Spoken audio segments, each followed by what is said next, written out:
ప్రజల యొక్క స్పందన చాలా అనూహ్యంగా ఉంది. దీనికి కారణం ఒకటే, 2014 నుంచి 17కి నెల్లూరులో చేసిన అనేక అభివృద్ధి కార్యక్రమాలు. ఒక మున్సిపల్ కార్పొరేషను దాని యొక్క విధులేంది, ఆ విధులన్నీ యాక్చువల్గా పాటించాం.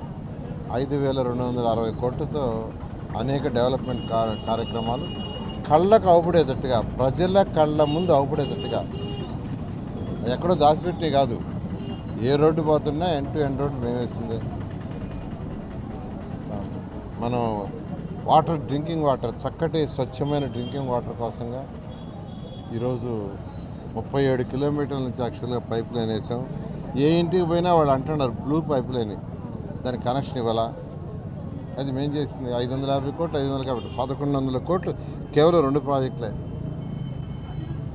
సరే, వీటికి తోడు అన్నిటికంటే ఇంపార్టెంట్ ఏంటంటే పార్కులు.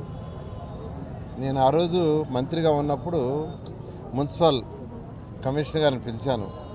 నెల్లూరులో లేఅవుట్లు వేసేటప్పుడు పార్కులకి ఎన్ని సైట్లని ఐడెంటిఫై చేసి పెట్టారో ఎన్ని బయట తీయమని. ఎందుకంటే పెద్ద పెద్ద లేఅవుట్లు వేసేటప్పుడు ఖచ్చితంగా పార్కులకు స్థలాలు వదలాలి.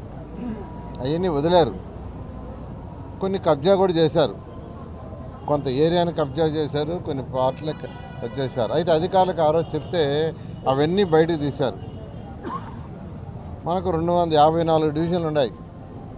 ప్రతి డివిజన్కి కనీసం 2 పార్కులు ఉండాలని అధికారులు చెప్పాను. నెల్లూరు మొత్తం నగరంలో 54 డివిజన్లు, డివిజన్కి కనీసం 2 పార్కులు పెట్టాలని ఆ రోజు ఆదేశించారు. అంటే 108 పార్కులు. ఆ రోజుకు 73 పార్కులకి యాక్చువల్గా శాంక్షన్ జరిగింది. ఇది ఎందుకు చెప్తున్నానంటే, మొన్న సర్రేపల్లి కాలువ కట్ట మీద ఈ భవిష్యత్ గ్యారంటీ కార్యక్రమం చేస్తూ ఉంటే